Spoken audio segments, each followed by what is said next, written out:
Bueno, buenas tardes, bienvenidos. Un poco continuando lo que dijo Juan Pablo, estamos acá sí para presentar uno de los proyectos, pero en el departamento de ingeniería, particularmente yo soy el coordinador de la carrera de ingeniería electrónica. En el departamento de ingeniería tenemos varios proyectos, los cuales este es el más demostrativo de todos. Yo me siento como el papá del proyecto, y bueno, un poco uno está chocho de haber participado por segunda vez. Este proyecto es una competencia de Bosch que organiza un centro de investigaciones en Cluj, Rumania,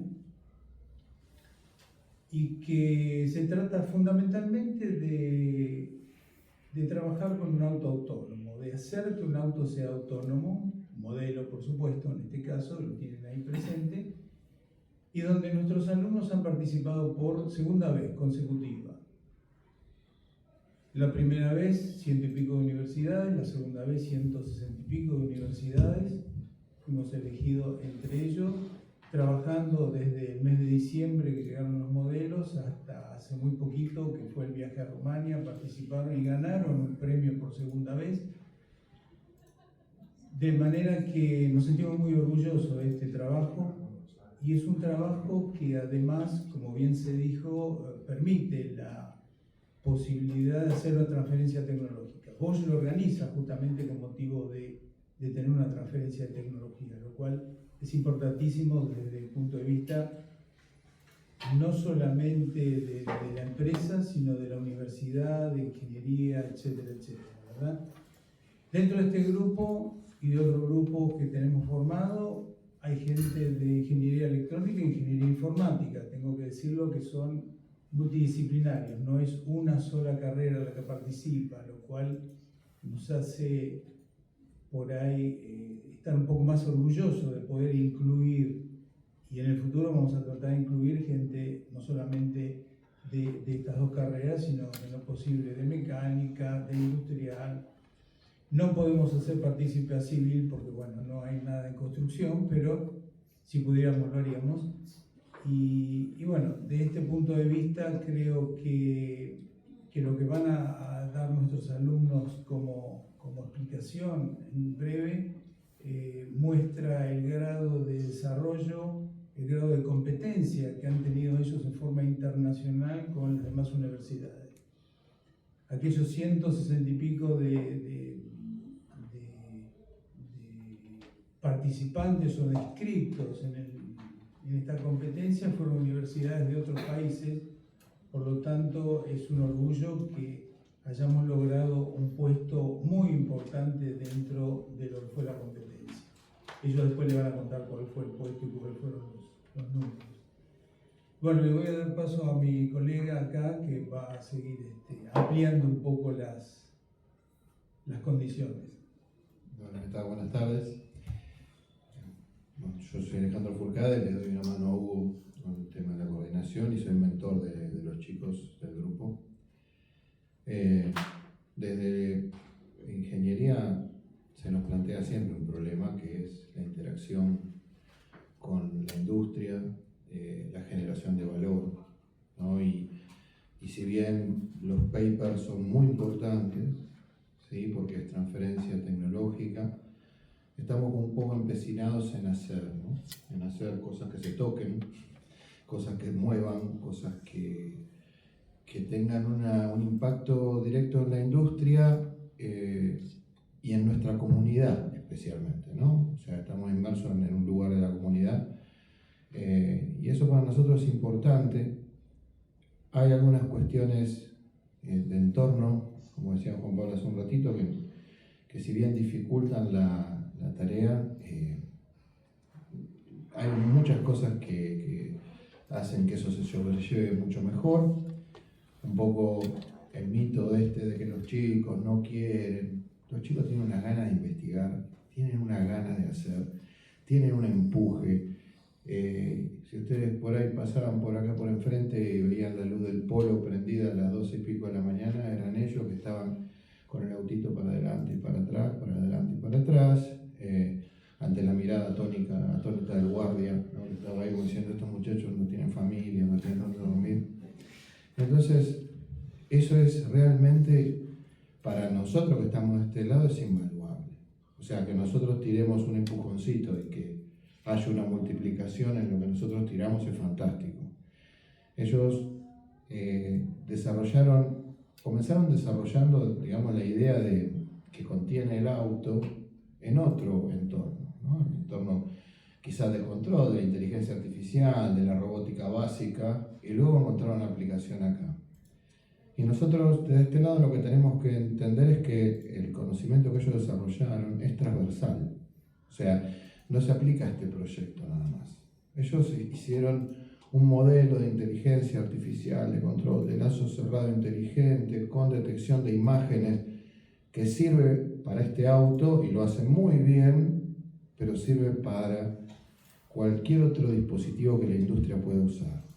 Entonces, no tenemos desde este lado que resetear las investigaciones y empezarlas de vuelta, sino articular con el conocimiento ya adquirido y camino ya transitado, y este es importantísimo, porque hoy en día lo que ellos hicieron es aplicable a, se me ocurren 10 o 15, digamos, ítems que tienen que ver con la industria, que tienen que ver con nuestra comunidad, que tienen que ver con, o sea, la inteligencia artificial, la detección de imágenes, el control, la detección, la toma de datos, se aplica a la agricultura, a la industria, IoT, industria 4.0, o sea, hay un montón de campos, ¿sí? Entonces, este tipo de desarrollos no tienen que quedar en el impulso personal, sino que tienen que justamente plasmarse tanto en transferencia de conocimiento a través de papers, como también, como decía hace un ratito, nosotros quizás somos un poquito fanáticos del tema de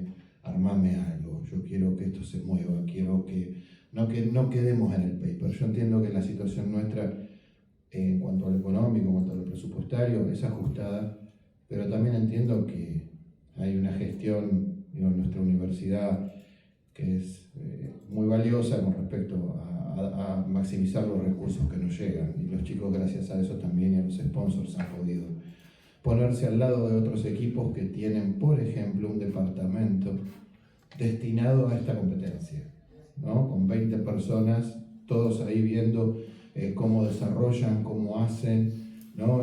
Cómo compiten entre ellos, y tienen muchísimos más medios que nosotros, y sin embargo en la segunda ronda de la competencia de 2 años, el segundo año consecutivo, han avanzado muchísimo y se han puesto al nivel de otros que venían hace muchos años con mucho más recursos.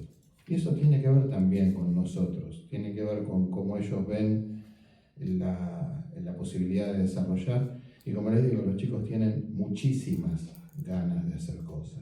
Entonces, está bueno nosotros capacitarnos para guiarlos y hacer que esas ganas sean efectivas, ¿no? Entonces, un poco esa es la visión que tenemos desde acá.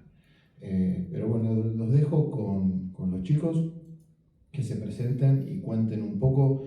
Yo les voy a contar solamente la cuestión técnica básica. Es un auto, como dijo Hugo, autónomo, que quizás no luce demasiado cuando uno ve los videos, porque es un autito yendo por una pista así, ¿no? Que decir, pero esto yo lo hacía con el Scalectric, pero no, es mucho más complejo, porque tiene un modelo de inteligencia artificial que detecta, que entiende, que traza las curvas, ven cómo tienen que doblar, tienen que manejarse con niebla, tienen que manejarse sin visión, tienen que manejarse, digamos, a lazo abierto. O sea, hay un montón de cosas interesantes, y el modelo se va adecuando a los diferentes escenarios.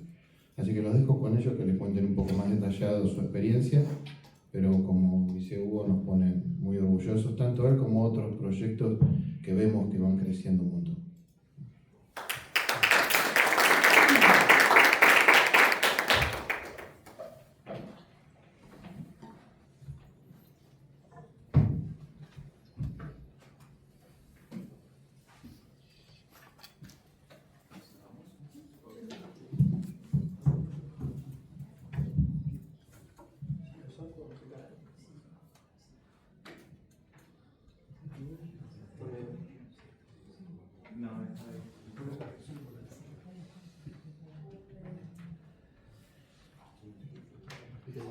digamos, Hugo, tienen cuidado, son muy cuidadosos, no tratan de romper nada.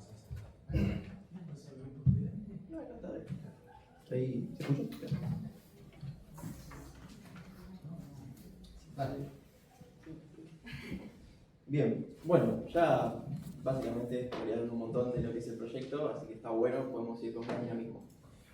Bueno, nos presentamos, nosotros somos el equipo Lab One, somos un equipo compuesto por estudiantes de la carrera de Ingeniería Electrónica e Informática, una ya recibida de Ingeniería Informática, y nuestro desafío tiene una premisa simple y una resolución compleja. Teníamos que hacer un auto que resuelva. Tenía que ser capaz de entender en dónde estaba sin hacer uso de un GPS. Tenía que ser capaz de estacionar en parcelas donde quizás había autos o quizás no, en un entorno dinámico. Tenía que ser capaz de resolver escenarios donde había túneles, rampas, incluso niebla. Todos escenarios hechos para engañar a los sensores que tantos años venimos estudiando en aprender cómo funciona. Bien. Nosotros nos inscribimos en octubre del año pasado junto a 163 equipos universitarios de todo el mundo. Luego de intensas evaluaciones, fuimos seleccionados 20 equipos de esos 163 para viajar a Rumania con nuestros vehículos y nuestros desarrollos hechos, de los cuales somos un equipo de Alemania, 2 equipos de Argentina, nosotros y un equipo de la UADE, un equipo de Canadá, Estonia, Francia, Grecia, etc. Algo muy importante que siempre nos recuerdan es que nosotros somos el equipo que más tiene que viajar para llegar a Rumania, mientras que la mayoría de los equipos simplemente se toma un micro por estar en Europa. México, Canadá y nosotros tenemos que sí o sí disponer de un avión para llegar al momento. Bueno, un poco esos somos todos los estudiantes después de haber estado 5 noches sin dormir, más o menos, y bueno, las banderas de cada uno de los países. Bien, antes de empezar a hablar sobre todo el desarrollo técnico del auto, que es lo más lindo que hay para comentar, hay que mencionar que nosotros fuimos haciendo un trabajo muy intenso de marketing en donde estuvimos mostrando a la comunidad el desarrollo de nuestro auto. Porque si bien la premisa es ganar el premio, nosotros el día de mañana vamos a estar todos recibidos y es súper importante poder pasar la antorcha a otros estudiantes. Para eso tenemos que incentivarlos mostrando todo nuestro trabajo, las cosas súper copadas que se pueden hacer partiendo desde las bases teóricas que obviamente aprendemos en las materias, y los resultados obviamente nos llevaron a haber ganado el Marketing Award por haber sido el equipo con una mejor transferencia de conocimientos en redes sociales. Un premio que a nosotros nos alegra bastante porque dedicamos un montón de esfuerzo para haber sido todos personas de ingeniería y nadie de marketing. Bien, ahora hablando del verdadero compromiso técnico. Este es nuestro segundo año participando y la mayoría de los equipos que logran el primero, segundo y tercer puesto están de 4 años en adelante. Nosotros somos súper chicos comparados con la mayoría de los equipos que están participando todos los años en esta competencia. Sin embargo, pese a ser nuestro segundo año, logramos coronarnos en el top 10 global, siendo oficialmente el 9º equipo a solo 20 puntos de Grecia, que es un equipo que viene hace 6 años trabajando y que, como decía Hugo, cuenta con un departamento en su universidad, el cual son más de 40 investigadores desarrollando ese autito. Mientras que nosotros, siendo solamente 5 personas, totalmente sobrepasados por la cafeína, logramos estar dentro del top 10. Así que a nosotros nos llena de orgullo poder mostrar esos resultados. Y qué mejor que mostrarlos a nosotros los ingenieros que con números, ¿no? Bien, ahora vamos a hablar un poco de cómo transformar la magia del auto en movimiento a la ciencia dura. Para empezar, nosotros planteamos diversos sistemas de funcionamiento del auto, cada uno independiente entre sí. El primero es la detección de carriles, que es básicamente, che, yo estoy en un mapa, pero ¿dónde está la calle y dónde está la vereda? Bueno, básicamente nosotros teníamos un mapa que usamos para probar acá en la universidad de 6 metros por 6 metros, y con eso tuvimos que diseñar toda nuestra arquitectura para después transportarla a la pista de allá, que era de 15 metros por 23. Era básicamente el piso de una oficina. Para poder diferenciar en dónde estaba el auto o no, teníamos que hacer filtros de las imágenes captadas con la cámara para convertirlos en tonalidades de blanco y negro.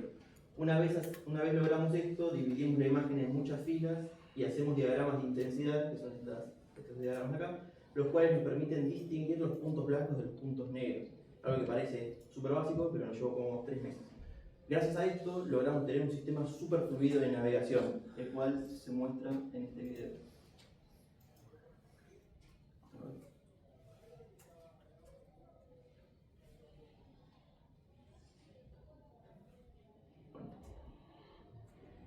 El mayor desafío de todo ingeniero, un PowerPoint.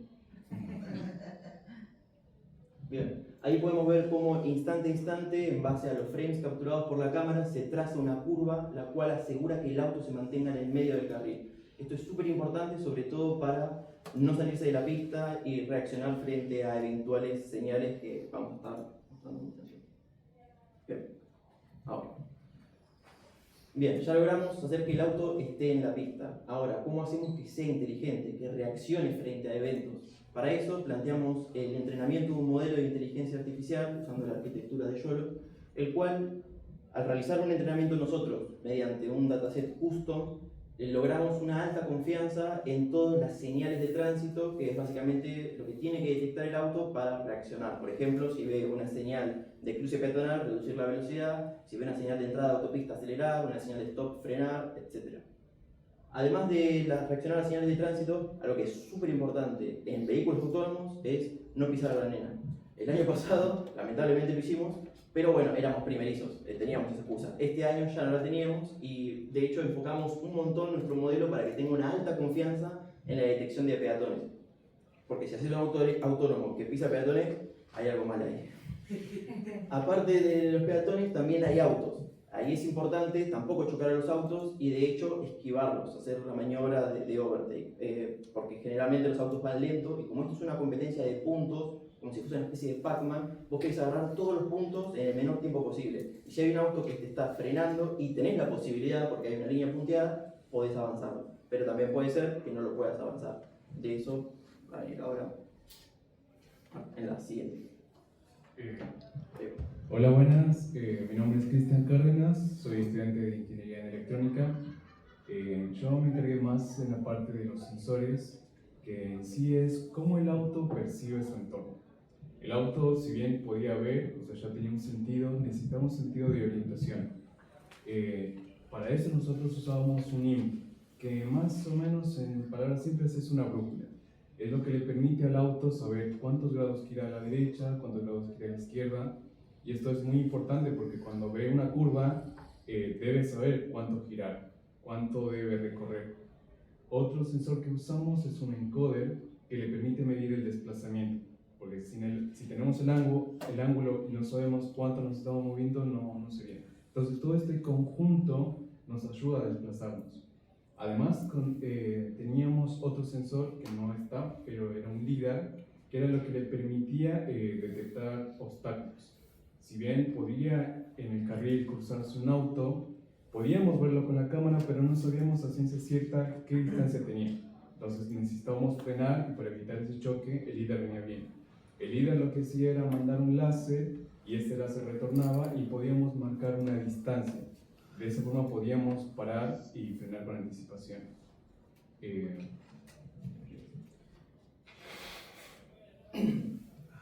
Bueno, básicamente lo que estaba comentando Chris es el principio de cómo nosotros logramos tener la orientación de en dónde estaba exactamente el auto. Y acá es súper importante remarcar que nosotros no disponíamos de un GPS, por lo cual una de las grandes dificultades era saber dónde estaba el auto. Porque nosotros teníamos el mapa de allá y teníamos que... el mapa de ahí y nosotros teníamos que trazar un camino. Los puntitos azules son los checkpoints que básicamente nos daban puntos, que era lo que hacía que nuestro auto tenga una mejor performance o no. Entonces nosotros teníamos una estrategia y decimos, bueno, nosotros vamos a recorrer por acá, por acá, por acá. ¿Y cómo sabemos que el auto está ahí? Gracias a todos los sensores de los que estuvo hablando Chris, éramos capaces. Pero como todo en el mundo, tiene un problema. No existe un sensor el cual no tenga error, lamentablemente. Entonces nos enfrentábamos al error acumulativo, que era, al principio el error era bajito, después de 5 minutos, 7 curvas y 2 intersecciones, el error era gigante, el auto ya no estaba donde decía que estaba. Entonces de alguna forma nosotros necesitábamos reubicar, decirle, bueno, mira, vos crees que estás acá, pero realmente estás acá.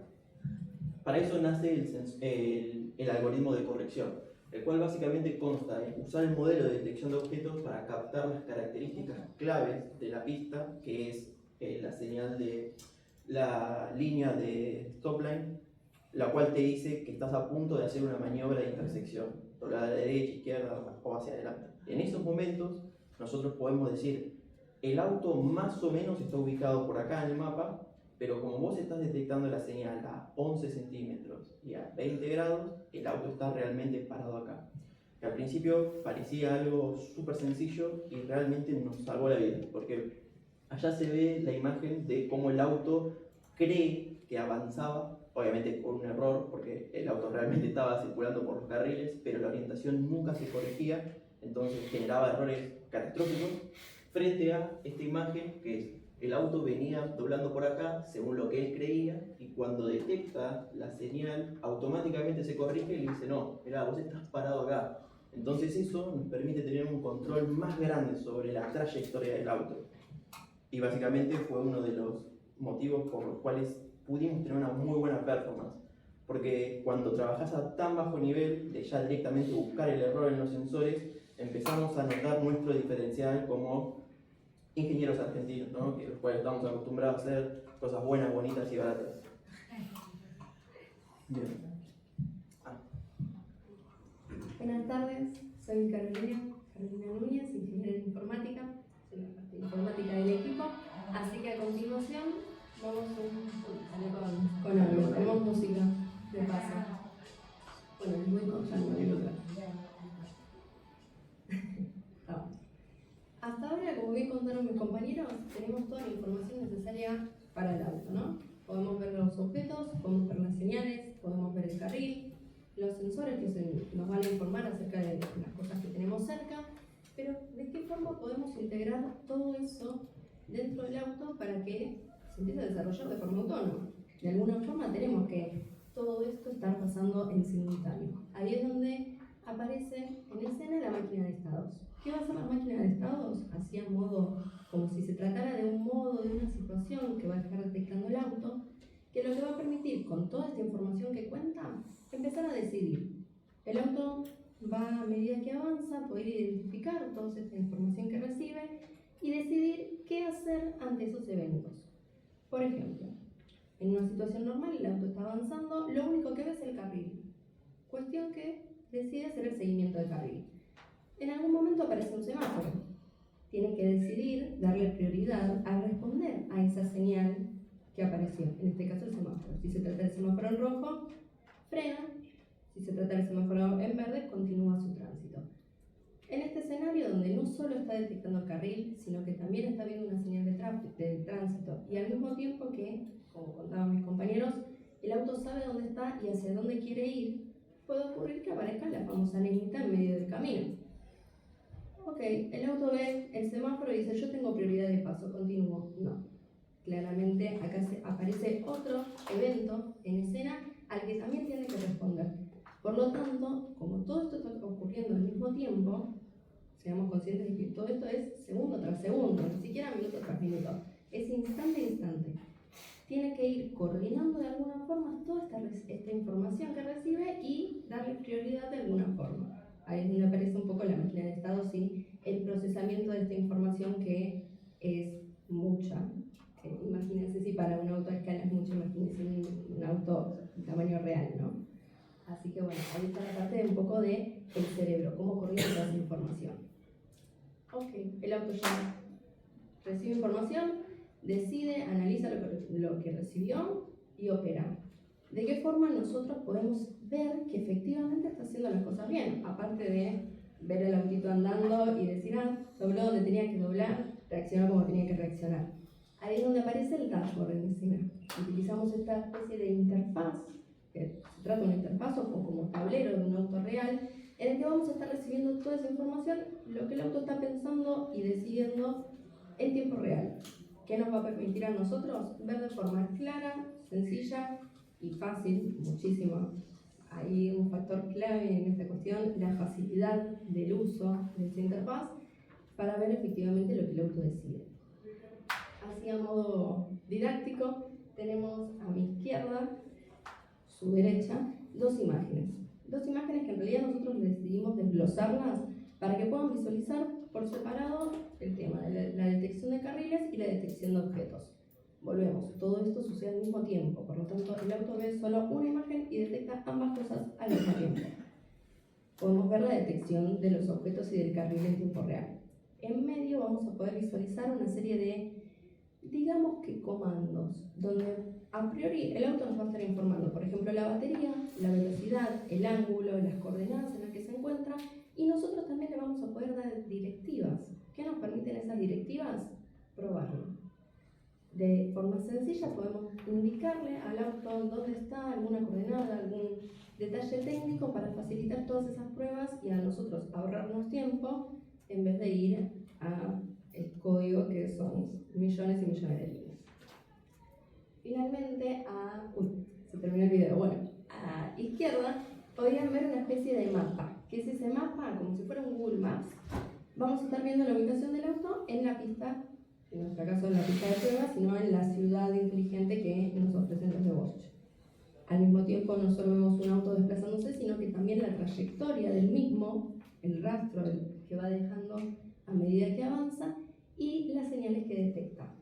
Si detecta un peatón, si detecta una señal de stop, todo eso también lo va a estar registrando, cosa que nosotros podamos obtener instante tras instante la información que detectó. Finalmente, por debajo se visualiza una consola. Como bien les dije yo hace unos instantes, nosotros podíamos indicarle cosas al auto a través de esa serie de comandos. De alguna forma el auto también nos tiene que hablar a nosotros. Todavía no lo hicimos hablar de forma real, si nos dan un par de veces capaz en una de esas, pero a priori usamos la consola. Esa consola nos va a permitir que el auto nos dé indicaciones o justificación tal vez de las decisiones que tomó en algún cierto momento donde tuvo que decir. Por ejemplo, en alguna intersección quería acercarse a su punto de destino porque decidió doblar por tal lado y no por tal otro. Así que ya nos estamos. Y bueno, ¿qué cosa más importante para una charla de vinculación tecnológica? Mencionar el vínculo que pudimos obtener con los sponsors, los cuales hicieron posible el costeo de nuestro viaje hacia Rumania para poder presentar nuestro proyecto, ¿no? Bueno, tenemos las empresas de Moxit, Láser Argentina, Circo, Freeland y Hacienda. Gracias a ellos nosotros pudimos costear un precio sumamente alto del viaje. Entonces no es algo menor a mencionar. Bien, acá llega nuestra cuarta integrante.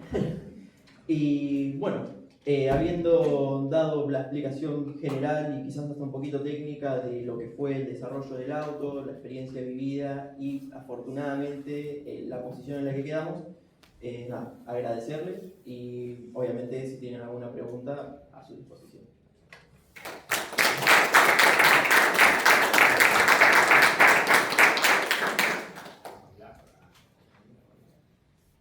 Ah, ¿Eve? Sí, Eve, tienen cables.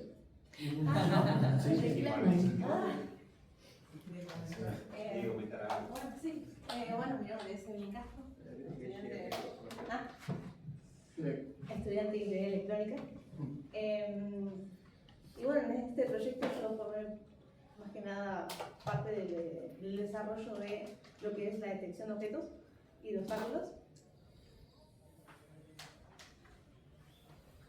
Ahí va. Básicamente lo que hicimos fue hacer una recopilación de imágenes de todas las señales y todos los obstáculos que teníamos para detectar. Y por un lado, filmaciones del celular y filmaciones desde la propia cámara del auto para tener la visión directamente de lo que teníamos que detectar, la información real. Y lo que hicimos con eso fue entregar un modelo de inteligencia artificial y bueno, la verdad que tuvimos muy buenos resultados.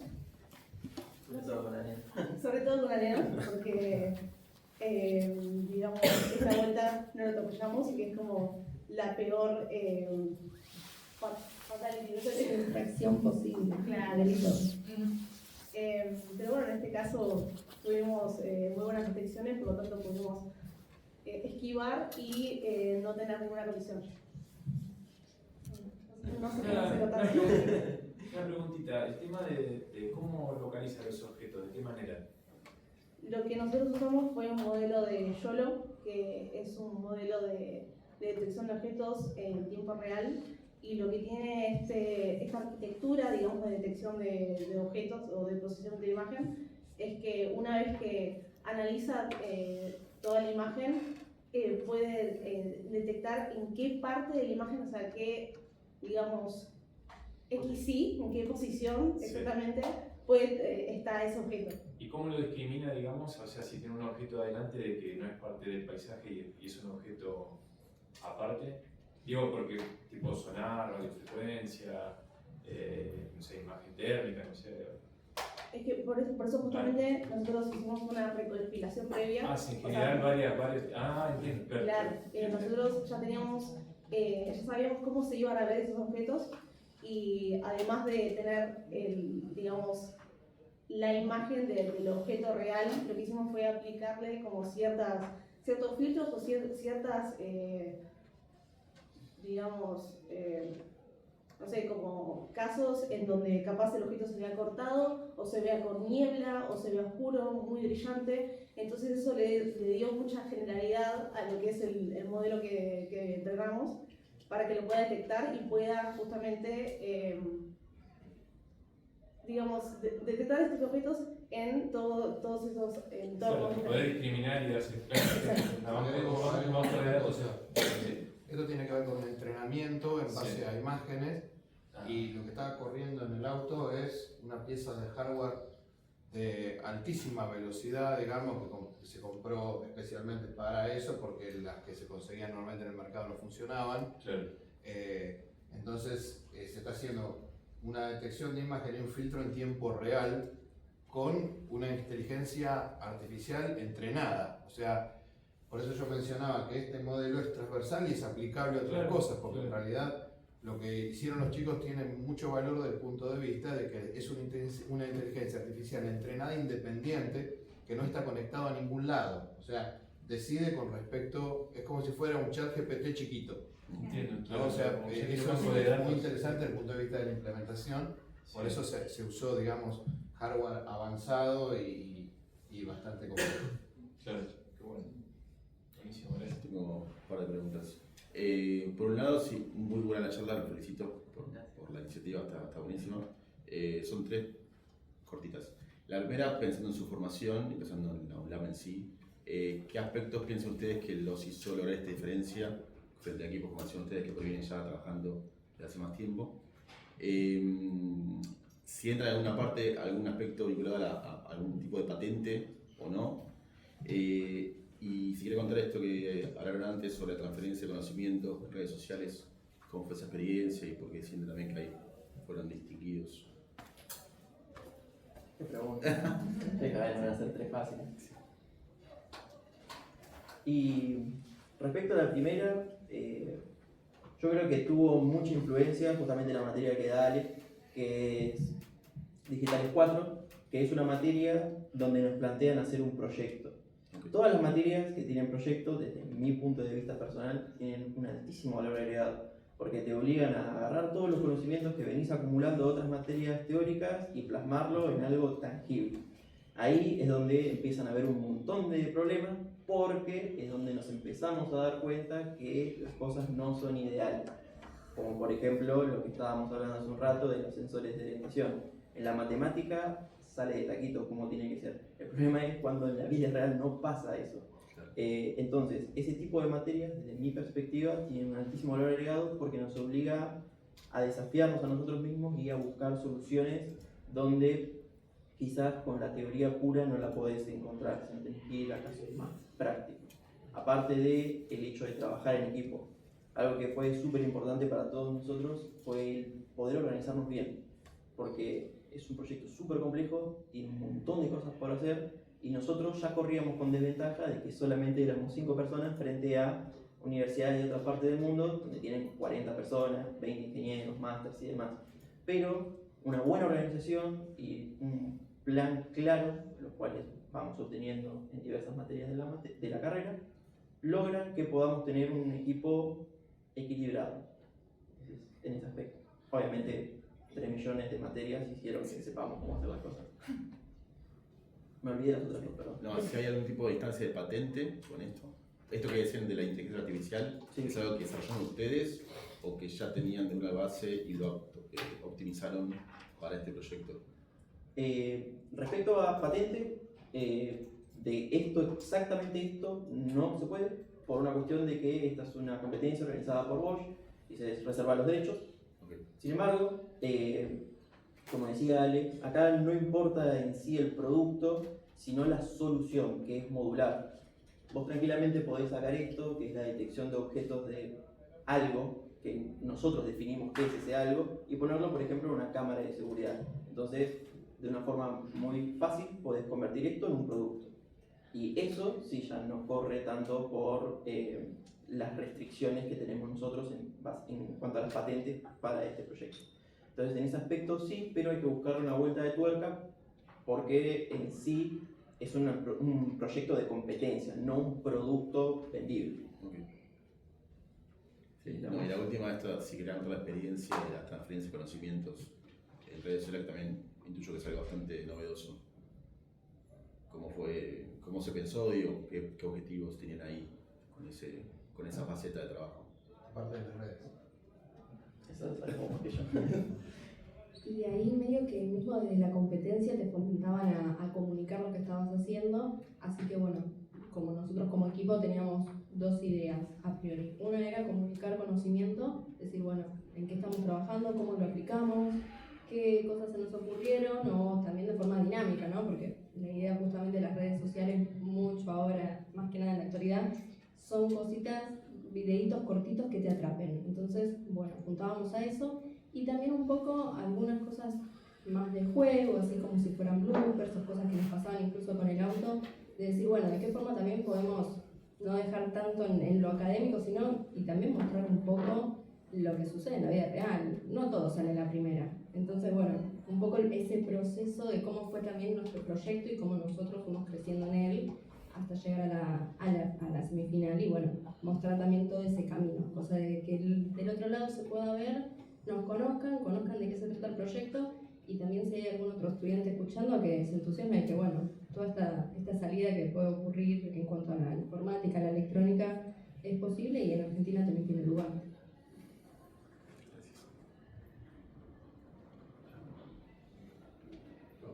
Voy yo. Bueno, creo que, como decía Juan Pablo, cuando iniciamos, es en esencia Triángulo de Sábado. Lo que estamos viendo es conocimiento generado en el aula. Ese conocimiento generado en el aula lo que terminó haciendo es traspasar las fronteras de la innovación tecnológica global y llegar al sistema de desarrollo socioproductivo. Y en vista de esto me surgen dos preguntas. Para mí lo que se pregunta siempre es como muy trillado, que tiene que ver cómo sigue esto. Esa sería la primera pregunta. Pero me queda algo quizás no tan trillado, que es qué mensaje le darían a otros alumnos que estén en otro año con la posibilidad de competir y avanzar, ¿no? Creo que acá en la Universidad de La Matanza mismo se desarrollan dos actividades internacionales, una es esta, otra es el Rally Latinoamericano de Innovación, que yo soy coordinador de la sede acá de la Universidad de La Matanza, y a veces hay que vivir la experiencia para poder hacerla, porque si no te la cuentan, vos decís, este tipo de experiencia, tengo que trabajar, la cantidad de horas que tengo que poner, tengo que viajar, tengo que salir. Con el rally pasa lo mismo, hay 28 horas de trabajo y a veces cuesta mucho conseguir que grupos de alumnos quieran, con todo el bagaje de conocimientos y de estudio que tienen ustedes, quieran meterse en este tipo de competencia que tiene tanto de poner el cuerpo, ¿no? Entonces, dos preguntas. A ver, ¿quién me lo puede de ustedes? Bueno.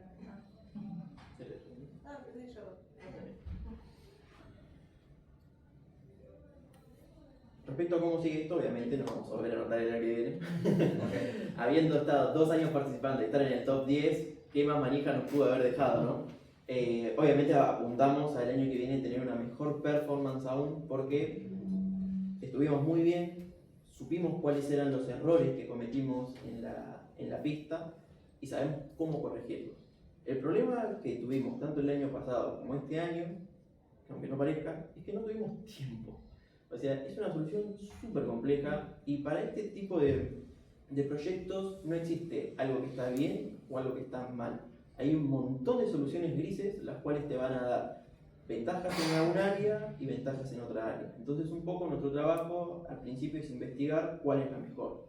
Obviamente en base a eso desarrollamos toda la solución, vamos, probamos, comparamos con el resto del mundo, vemos qué podemos mejorar y qué estuvimos súper bien y lo volvemos a repetir hasta que estemos en una posición aún superior. Obviamente si hubiésemos ido por el segundo año y hubiésemos estado peor, hubiésemos venido desanimados. Por suerte estuvimos muchísimo mejor, así que hay muchas ansias de avanzar un año más. Luego de ese año, que viene muy bien con la siguiente pregunta que me hiciste, ya vamos a estar recibidos la mayoría.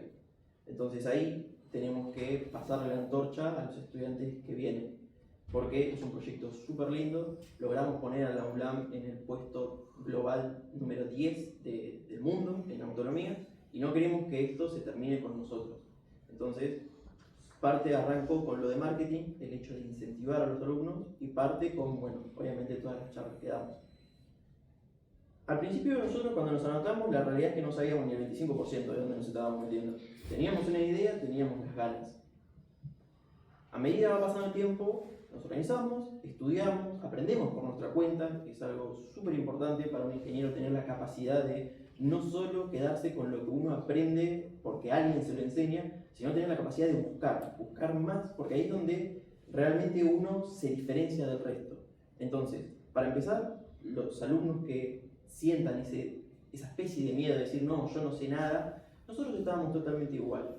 Solamente decidimos pegar ese salto, ver qué pasaba y por suerte tuvimos buenas experiencias. Entonces, desde nuestro lado podemos decirles que no hay que tenerle miedo al desconocimiento, hay que tenerle miedo al no conocer nunca.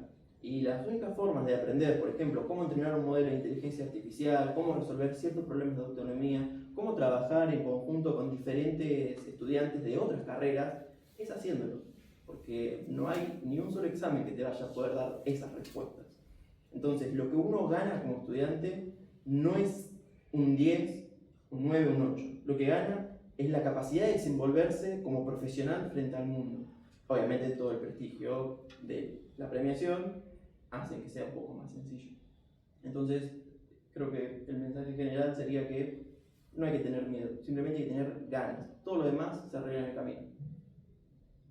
No sé si eso podemos responder. Perfecto.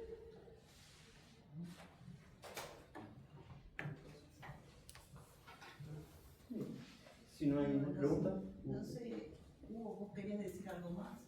Sí. Hugo iba a decir unas palabras. Yo por mi parte, cuando soy la secretaria de investigación, ya lo he saludado, les agradezco mucho el exponer, digamos, esta experiencia, ¿no? Me parece que es muy enriquecedora para todos. Se ve claramente la vinculación, ¿no? Sobre todo el desafío de Bosch y las empresas, como bien dijeron, que los acompañaron. Y nada, eso es muy importante porque es lo que nos permite también el poder acceder a estas competencias internacionales, medirnos, ¿no? Ver cómo van en relación con otros. Así que bueno, les agradezco y los felicito. Muchas gracias. Bueno, como palabras finales agradezco la presencia, agradezco a los chicos también el interés que han tenido y por supuesto que van a competir el próximo año, eso está descontado. Totalmente. Que se vayan a recibir, bueno, por ahí no lo dejamos. No se va. No, sí, se lo merecen y se merecen mucho más. Así que bueno, muchas gracias y espero que nos veamos el año que viene. Sí, totalmente. Con los autos acá arriba. Me tienen que traer autitos, ya les dije. Gracias.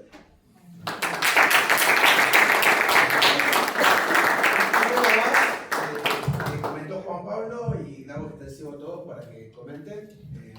Mañana, pasado, martes, miércoles, jueves y viernes vamos a ir con este ciclo de charlas en el contexto y en el marco de la Semana de la Vinculación Tecnológica. Así que están invitados.